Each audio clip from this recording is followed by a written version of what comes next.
It's My Nerd World, a Star Wars Plus show. Yes, I'll explain the name change. Coming up on this episode, we'll do some defending of episodes 1 and 2 of Ahsoka, along with a deeper dive into the first 2 episodes, plus your listener feedback this week. As always, if you want to support My Nerd World and you like to read, I already know you like science fiction, go to mynerdworld.net and check out all the details about the EMBARK science fiction adventure series.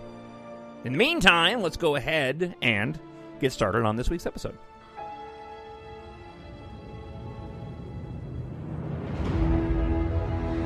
Nothing will stand in our way. I find your lack of faith disturbing. I will finish what you started. Who are you? I'm no one. There are stories about what happened. It's true. All of it. The Force. It's calling to you.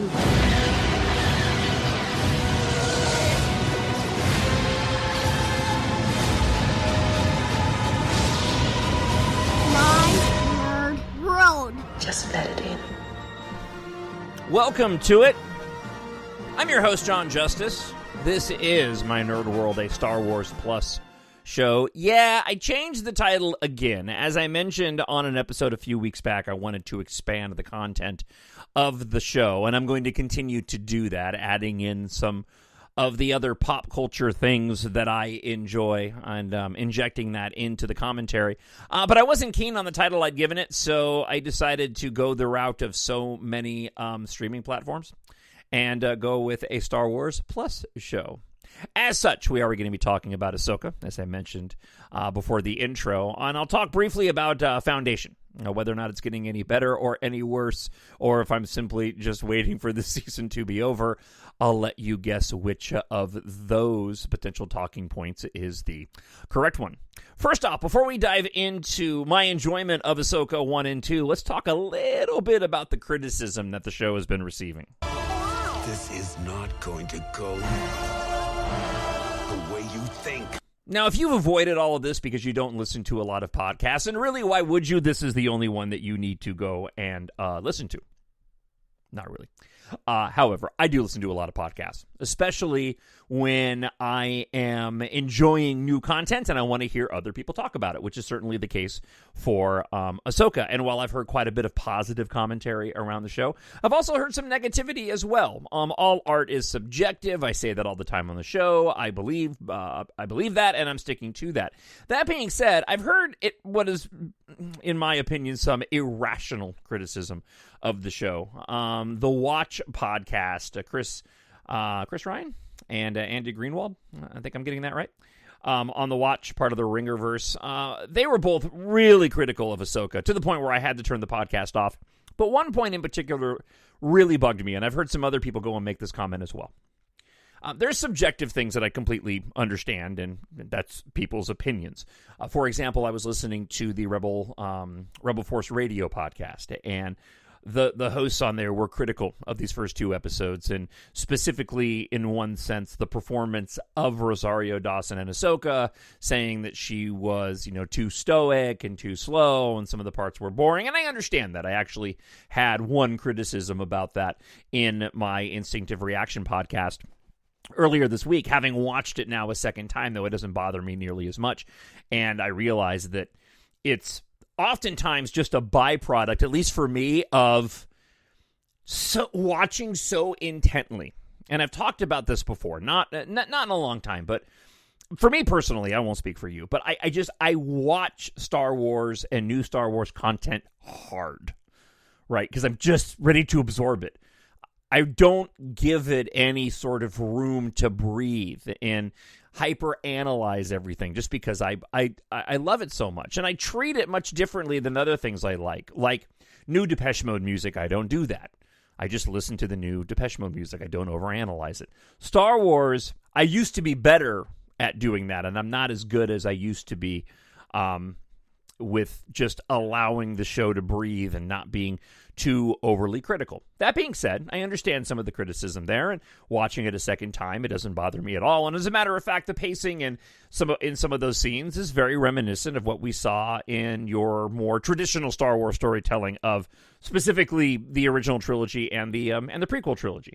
I think J.J. Abrams and Rian Johnson have done a pretty good job of pacing, where Lucas allowed things to breathe a little bit more. Mandalorian has done the same thing as Ahsoka, allowing portions of the show to breathe a bit. However, on the Watch podcast, they brought out this ridiculous argument that in order to enjoy the show, you need to consult Wikipedia, the Star Wars equivalent of Wikipedia, or have watched seasons of Rebels and Clone Wars to understand it. And one, that's simply not true in my opinion. But two, even if it was, so what? Star Wars does this all the time. This is where the criticism drives me nuts. Because we didn't treat the original Star Wars that way. We didn't watch the original Star Wars going, who's this Darth Vader guy? Why is he in a suit? Is he a robot? We didn't even know if he's a robot or not. We didn't know if the stormtroopers were robots. Where is this galaxy? Why do I care about this farm boy? Why is this princess so important? We just allowed ourselves to be immersed into this world. And whereas Ahsoka, if you didn't watch Rebels, you may not know the context. You may not know who Ezra is. You may not know what his importance is to these characters. You just know that he's important to those characters. You may not know who Grand Admiral Thrawn is, unless you've watched Rebels or read old Star Wars Legends books. But in the story, based off of the opening scroll or crawl, whatever you want to call it, he's important to the bad guys, as Ezra is important to the good guys. I just thought that particular criticism was really, really ridiculous, to the point where I was bummed because I liked the opinion of these guys, and it seemed as if they were only making those comments to try to justify why they didn't like it. And that's fine if you don't like something, but you don't need to go out of your way to make what are, in my opinion, ignorant comments to justify why you didn't like something. If you didn't like something, then you just didn't like something. Something inside me has always been there. But now it's awake. And I need help. All right, I just needed to vent, so thank you for letting me vent. All of that is to say, I really love these first two episodes, and I'm excited for the rest of the series. I want to share with you some of my thoughts on the show.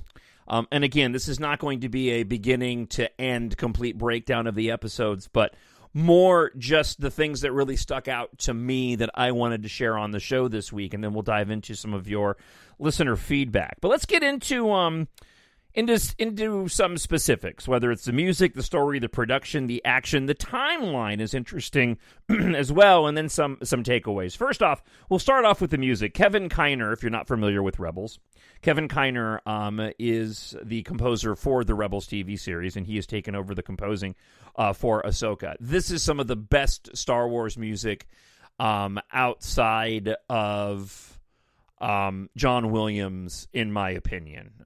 I like what they've done with The Mandalorian. It's different. It is now distinctly The Mandalorian and Star Wars.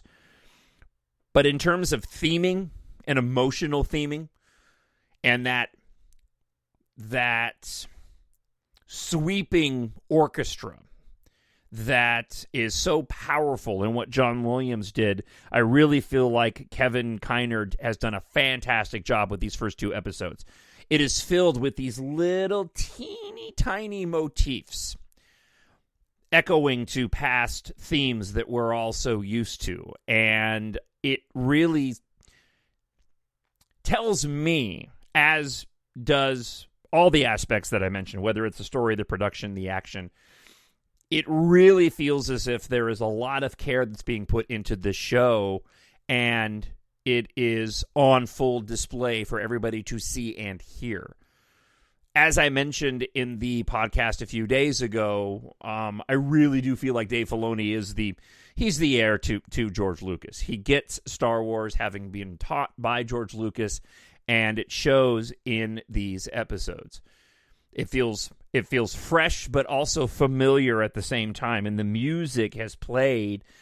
It does play a big part in this.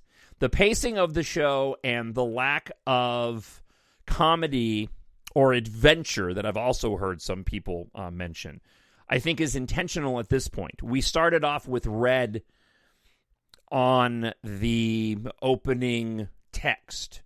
The music had, again, as I mentioned earlier in the episode a few days ago, this air of foreboding. Something's not right. We've got an emerging threat, and it played throughout the show. The show wasn't lending itself to the younger demoed hijinks that we saw in Rebels. We might get that later when, I imagine, everybody comes together, and this could be Zeb included. We did get some moments of levity. Certainly Hera on the Phantom chasing down the hyperdrive as they're going into space with Chopper. That was absolutely fantastic. If you haven't seen the video on social networks, the Reel or the TikTok, where they actually put the text up and you can hear what Chopper, he's actually talking to Hera. You could hear him conversing back and forth. It's absolutely hysterical. But I heard some people complaining they didn't have the same sort of spirit of adventure that Rebels did. And I said, well, at the moment, it's not really lending itself to that. These are dark times. And the setup of the story, I thought, was Star Wars and then also evoking other genres that we've seen before while still keeping in the Star Wars universe. I mean, the entire opening sequence of Ahsoka on the planet going into the temple and having to figure out the puzzle, finding the puzzle globe itself and handing it off to Sabine. We have a MacGuffin with a map. That was lifted directly when they actually go and open the map. If you remember the Disney animated film Treasure Planet, that's actually lifted, in my opinion. It's a direct homage to exactly the same thing that happened in Treasure Planet. It has an Indiana Jones sort of vibe while still keeping it in the Star Wars universe.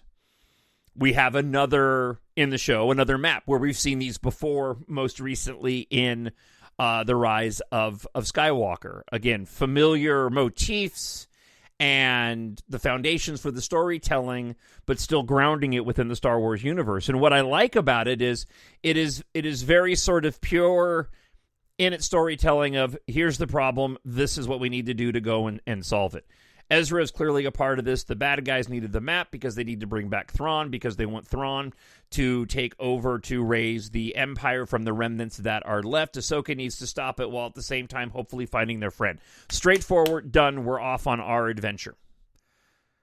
And I thought that Dave was really, really smart to play it that way. It's different storytelling than what we had been receiving in Book of Boba Fett, which I didn't enjoy that much. You have the sort of the story of Boba Fett. And it was really, look, I think the show in and of itself was fine for the most part, apart from some wonky action sequences towards the end that needed to be grander in scale. It suffered similar production problems, in my opinion, that Obi-Wan Kenobi did. Obi-Wan Kenobi suffered them worse. You look at the lightsaber fights in Ahsoka compared to Obi-Wan Kenobi, and you can't even compare them. The lightsaber fights in Ahsoka are absolutely fantastic. It actually feels like Star Wars. The ones in Kenobi just simply did not land for me. But we don't have this adventure of the week taking place, at least not yet in these first two episodes. We're telling a larger story. Surprisingly, Ahsoka, it feels more like and it's hard to say over two episodes, so I tread this ground lightly, but I've made the Game of Thrones comparison quite often. And where I thought that Andor was going to be that, it almost feels like Ahsoka may be leaning more towards that. And that's probably a bad example. I just mean in terms of the storytelling and this not being like a video game where The Mandalorian is. The Mandalorian, every episode there has to be a problem, but he has to do this other thing in order to solve this other problem. We go on these weekly adventures, which is great storytelling. But it doesn't appear that Ahsoka is going to be doing this. It also carries with it this, I don't know what I want to call it, but I like the fact that we have a smaller group of people that are going to be responsible for the safety of a much, much larger conflict that could brew. They're part of the, they're part of the New Republic, but we have, a small group, typically like we see in the original trilogy, that now are going to be tasked with stopping this, what could potentially be a galaxy, level threat if Thrawn were to emerge from this other place. And I like that types of storytelling. It feels large while still keeping it a very sort of intimate story. Action-wise, I felt it was spot on. All the fights are great. The HK droids are great. We've got something different happening with these droids, not with all of them, but you look at Huang, you look at the HKs, they carry more of this robotic feel to them, which I don't remember seeing nearly as much. When you have your astromech droids, they're kind of static in what they can do. They can only do so many things. But when you have C-3PO in a suit, he's moving like a human, and we had those types of droids later in the episode, especially on Corellia. But when it comes to Huang and the HK droids, they're moving with a little bit more robotics, which I really liked. I thought that was a nice touch, and they weren't as fluid moving as what we would typically see in Star Wars, in other Star Wars shows. A couple of little points here and there that I want to talk about before we get into a bit of the timeline and the villains. And another complaint that I've been hearing that I want to address. If you were paying close attention, I caught this when I watched it the first time around, but didn't really check it out for certain until the second time around, and now I've seen other people pick up on it.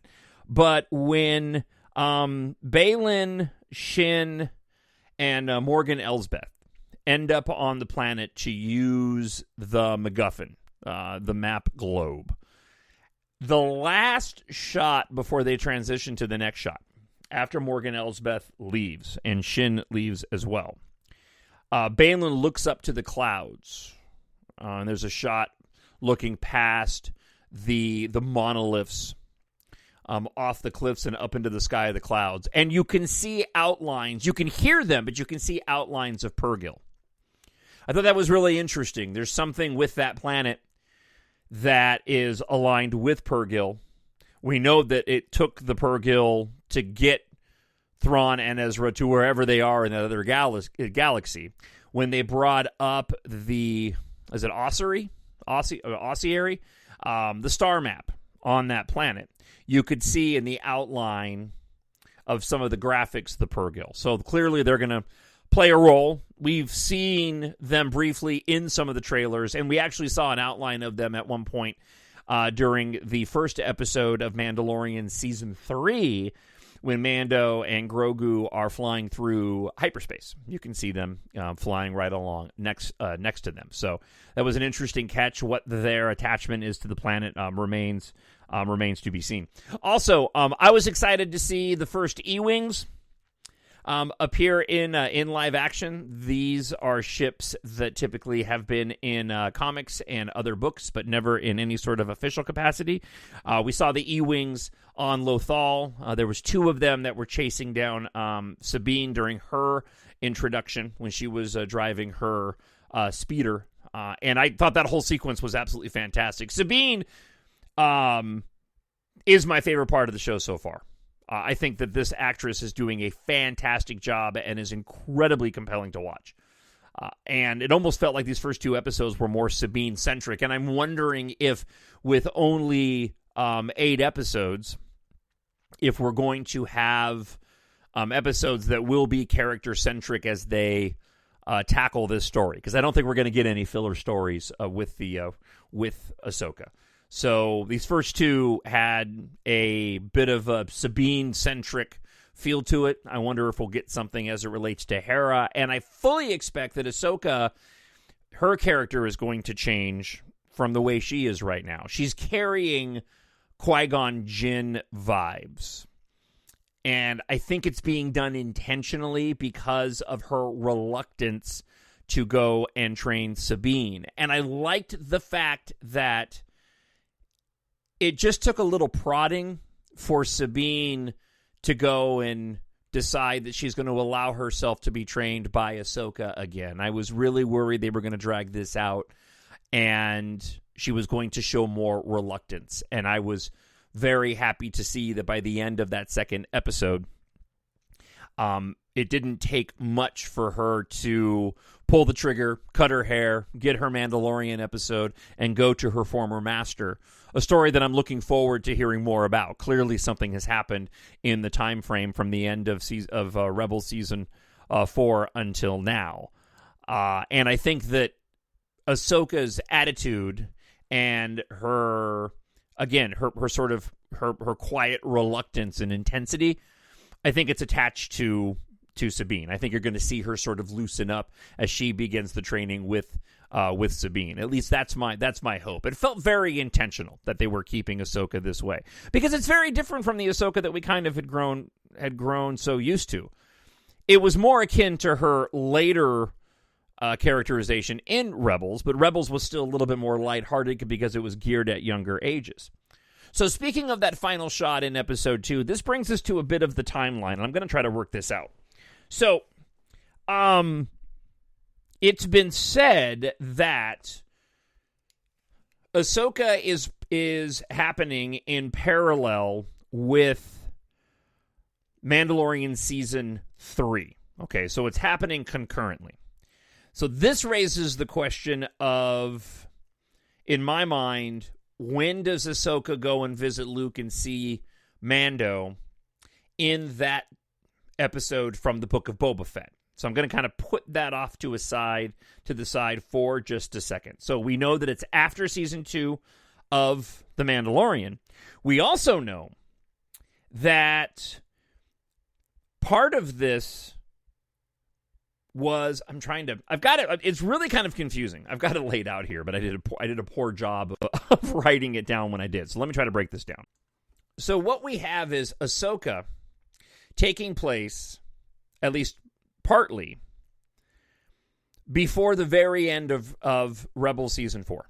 So Rebels Season 4 ends, and then we get a bit of an epilogue at the end, where we find out that Hera has a son, and then we see the final shot, which is Ahsoka going and finding Sabine to go find Ezra. That scene is recreated at the end of Ahsoka live action episode 2. So the events that took place leading up to that moment essentially take place in a bit of the epilogue of Rebels Season 4, while it's also happening concurrently with The Mandalorian Season 3. And eventually all of these are going to join together to tell one big, larger story. I probably just confused you more than you needed to be. The biggest takeaway, I think, is that the events that are taking place in Ahsoka are happening at the same time at The Mandalorian Season 3, which explains why The Mandalorian is off doing what he's doing. So by the time that The Mandalorian ends with the death of Moff Gideon and the Mandalorians come together, I'm wondering if at some point we're going to see Sabine under her training then go and join back up with the Mandalorians that have now all come together at the end of The Mandalorian Season 3. All right, let me move on. The giant ship that they're building to go find Thrawn, that they needed the hyperdrive for, is, in my opinion, a big hyperspace ring, because it looks like a big hyperspace ring. What you would typically see a Jedi starfighter go and get connected to in the prequel films. It looks like a big version of that. My guess is that's what it is. They need that to go to wherever Thrawn is, and they're going to use it because Thrawn still has his Chimera Star Destroyer that the Purrgil dragged he and Ezra to wherever they are in Rebels. So if you didn't see Rebels, spoiler alert, at the end of Rebels, the Purrgil attach themselves to Thrawn's command Star Destroyer, the Chimera, and then they take off into hyperspace. what they're building in Ahsoka is a giant hyperspace ring that I believe they're going to use to not only get there, but to bring Thrawn back with that ship. And Kyle, my 16-year-old, actually pointed this out, that it makes sense because if they had any ships that could go there, they wouldn't need to go and build the hyperspace ring. So that makes all the sense in the world that that's what they would be building. If it turns out that it just looks like one big hyperspace ring, okay, fine. But I really think that they've built a giant hyperspace ring to bring back Thrawn's ship. That makes the most sense to me. I knew this already going into the show, but clearly in the show they revealed that Morgan Elsbeth was a former Night Sister. I thought that was cool. The temple that they were at the beginning of the series was an old 1,000-year-old Night Sister temple. I thought that was cool. You saw a little bit of green Night Sister magic when Morgan Elsbeth activated the map, the globe map. I thought that was a nice little nod to Clone Wars as well. Baylan Skoll, Shin Hati, fantastic bad guys. Shin is clearly conflicted, and I think there's a possibility that she could come over to the light side by the end of the series, but clearly she's having problems. And Baylan, too. Baylan's interesting because it feels like neither of them they're bad guys, but he clearly has his own motivations. Unfortunately, that actor passed away after the filming and production of Ahsoka, so I imagine he's probably not going to live in the show itself. And I imagine he probably was going to get killed by the end of the series anyways. There's very little talk about what happened to his character, and I think the expectation is that because he passed away, his character will pass away. The Morok is the former Inquisitor wearing the knight outfit with the spinning double-bladed red lightsaber, which, by comparison, so lightsabers. Shin's and Baylan's both have kind of an orange hue. I think that this, and Dave Filoni mentioned this in interviews, I think this is very much an indication of sort of where they are in their force, where they're dark side, but not quite there yet. They've mentioned Master and Apprentice. It was the title of the episode, carries on dual meanings with those two.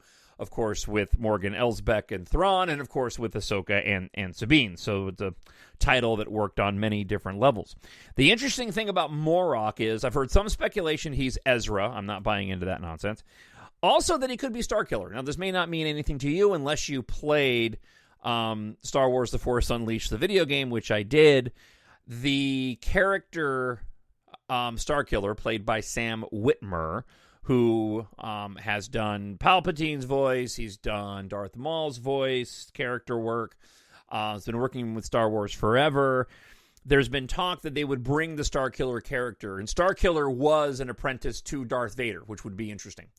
They would bring him into the canon at some point in time. Sam Witwer did get name recognition in the credits for Ahsoka, which would lend some credibility to Morok being Starkiller, so it remains to be seen. If he is, I imagine the reveal is not going to be some dun dun dun, but just a, hey, I'm a former, apprentice to Darth Vader. My name is Starkiller. It'll be great for the fans that are aware of the character, but you don't need to make a bigger deal about it for those that aren't nearly as familiar.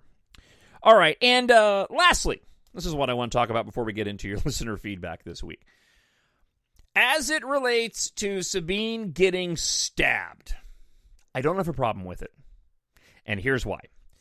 One of the biggest complaints since the episode came out was, why is it now everybody is surviving stab wounds? Qui-Gon Jinn died. Why hasn't everybody else died? So who are we talking about? Okay, well, Reva in Kenobi got stabbed a bunch of times, and she lived. Okay. Sabine got stabbed and she lived. The Grand Inquisitor got stabbed and he lived. Let me look at my notes here. Oh, Kylo Ren got stabbed. Probably would have died if it hadn't been for Rey using her Force love and powers to heal him. So, I've seen a lot of people annoyed that, Qui-Gon got the shaft because he ended up dying, but nobody else did. Why does it not matter anymore? I look at it going the other way. I look at it more as, one, Qui-Gon got stabbed and Obi-Wan Kenobi couldn't help him in the moment. Everybody else could get some help in one way. They wouldn't have to wait too long to get help, right? Kind of a thin argument, but I'm going with it for a moment. So, in The Phantom Menace, Qui-Gon Jinn gets stabbed by Darth Maul, falls to the ground, could have, and you could use it as wound placement. You can use that angle, too, without getting into what I'm about to get into. I think that's justifiable as well. But if you want another explanation, one, Obi-Wan Kenobi still had to fight Darth Maul before he could reach out and save Qui-Gon. And even when he defeats Darth Maul using the high ground, by the time he gets to Obi-Wan Kenobi, there's not enough time to call anybody to help, and Obi-Wan Kenobi dies. That being said, am I the only one that always kind of saw Obi-Wan Kenobi allowing himself to succumb to his wounds to help urge... Or Obi-Wan Kenobi, Qui-Gon Jinn. I may have been getting my words crossed here if I'm saying Obi-Wan Kenobi. I meant Qui-Gon Jinn, so my apologies if I've done that.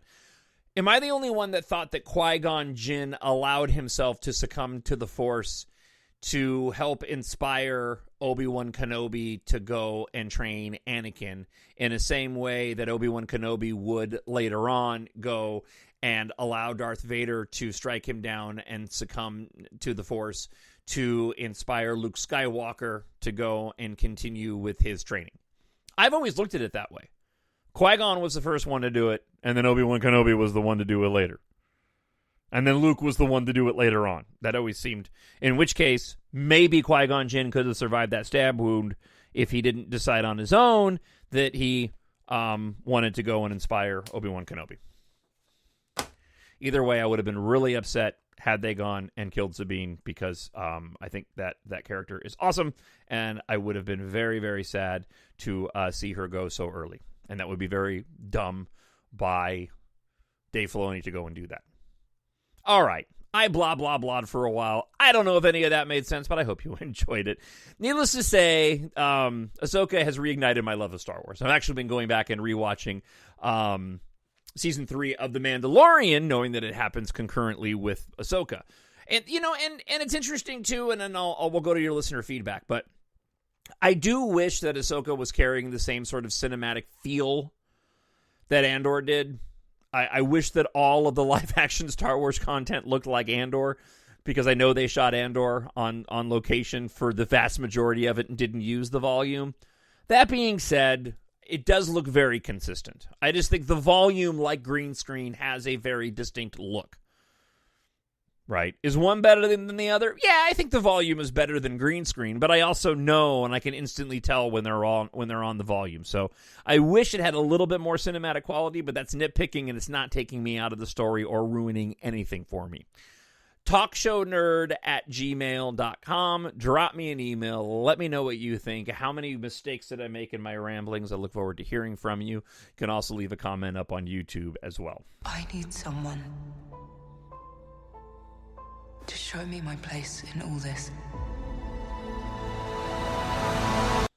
First, we'll start off here. Friend of the show, John Poliska writes, "It's hard not to be a little gun-shy of releases now. There's been an oversaturation of content on the Marvel and Star Wars side, I think, which is weird because it always seems like we want more content, but then there never seems to be enough time to rewatch what we have, and I think that was part of the magic of the original Star Wars. It was the only Star Wars we had, so the rewatchability of it was through the roof. With the volume of content that's out there right now, focused on driving subscribers, that rewatching, I think, is lost on a lot of people. Obviously, not you as much. This is very true. There certainly is something to distance or limited content to making the heart grow fonder. So I think for both Marvel and Star Wars, Marvel Wars, that's funny. For both Marvel and Star Wars' sake, quality over quantity for movies and streaming content. I think both can be successful if things are planned and plotted.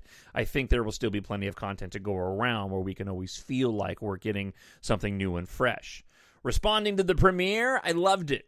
I love the ensemble cast. I love seeing all the Rebels people back. But my only thought, and we're only 2 episodes in, is that I hope Ahsoka doesn't get lost.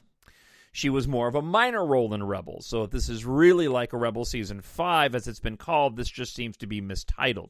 Not a criticism at all, just a thought. Yeah, and I think this is what a lot of people are pointing out, and I think that'll certainly grow. We'll grow into more of her character as And we'll see more of her character as the show goes along. It'll be interesting to see how much they're able to focus on Ahsoka as a character. By the way, this is something similar to what they did with Book of Boba Fett. I mean, Book of Boba Fett kind of turned into, Boba Fett and Friends, right? The central character was Boba Fett, but it had a lot of people involved. I'm also wondering how they'll address Luke, Han, and Leia in the show. I mean, they're around, and they're probably at the height of their popularity and power in the galaxy.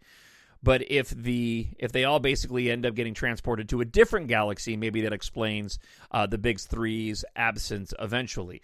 Yes, and thank you for a friend of the show, John, as always, buddy. And I've heard a lot of speculation around this could be like the unknown regions where they go find Thrawn, and could be the reason why none of these characters show up until, in the sequel trilogy for the most part. And apart from seeing the ghost in The Rise of Skywalker. But also, I believe this is part of the plot line for Skeleton Crew as well. So you might be right on the money there, that these characters are all off in a different galaxy, so not part of the storytelling that we've seen so far. Della Torture writes, since living through the drought of 84 through 99, these are certainly exciting times to be a Star Wars fan. It can only get better from here. 8 episodes is not enough, even if the last one is 50 minutes long. I can only imagine that all of these series will be culminating into a major motion picture when they interact into an epic galactic adventure. Thank you, Della Torture. I appreciate that, and I tend to agree. ZBH writes, I enjoyed the show more than the last 3 Star Wars TV series. I didn't know Natasha going in, but she is great as Sabine. I agree. And I knew going in that Rosario and Mary Elizabeth would be great. Hopefully it only gets better from here. Yeah, and on a rewatch, Mary Elizabeth Winstead's going to make a fantastic Hera. I liked her the first time I saw it, but watching her again and seeing a little bit more of the subtlety in her performance, lending itself to that motherly vibe that Hera had in the cartoons, I think she's going to do a great job. Michael E. Tennant writes, friend of the show, last night while watching Ahsoka, my wife leans over to me and says, since when are witches in Star Wars? I just smiled. Really enjoyed the first 2 episodes, and I'm excited to see where things go, especially with Balon and Shin. Thank you, Michael. Me too. All right, that wraps up this episode of Star Wars, a Star Wars Plus show. Sorry, lost my heading there for just a moment. That wraps up this week's episode. Before I let you go, though, I want to remind you, again, that if you like to read, check out my science fiction space opera series. Treat yourself, a friend, or a family member with sci-fi. Written for adults, but it is great for ages 11 plus. You can pick up EMBARK Book 1 today in ebook for just 99 cents. All of them, all 7 books, are available in ebook, hardcover, paperback, and audiobook. Of course, free reading on Kindle Unlimited if you are a Kindle Unlimited subscriber. And you can also purchase paperbacks directly from me.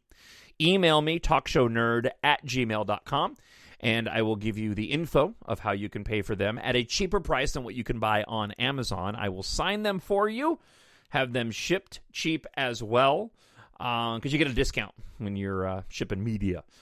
And I usually get them out within, when you email me to request a book, I usually get them out in the next day or 2. So you can usually get your books, depending on where you are, in less than a week. So email me, talkshownerd@gmail.com, and I will give you details on how you can purchase paperbacks and have them signed directly from me. Any one of the books in the series, or all the books in the series. As Earth faces its end, the fight to rule the galaxy begins. The stars are within reach. Rival megacorporations, D-Corp and Intercon, have made interstellar travel possible and spaceflight available to all humanity. But exploration quickly becomes a matter of survival when pilot Kate Amaro receives a cryptic message from her father, an aerospace engineer who died 1 year earlier. Unaware that a massive industrial accident is about to set off an apocalyptic chain of events, fellow flyer Taft Guardia eagerly agrees to help her investigate. As chaos breaks out amid the global evacuation, the ruthless Sin Argum of D-Corp attempts to exploit the disaster and gain control. Meanwhile, Taft and Katha make a shocking discovery that may hold the key to saving humanity from the tyranny of D-Corp's evil leader. So don't miss out on this fast-paced and action-packed epic space opera series. You can also buy a bundle of the ebooks 1 through 7 The box set. You can get all 7 books for a discounted price on Amazon.com. So, again, email me if you want to purchase those paperbacks directly from me, or go to Amazon.com or mynerdworld.net for more information. Back in the next few days with a review and commentary on Ahsoka Episode 3. Until then, I hope wherever you are happy, you are healthy, and you are safe. Talk to you very soon. Bye. The Force will be with you. Always. My Nerd World.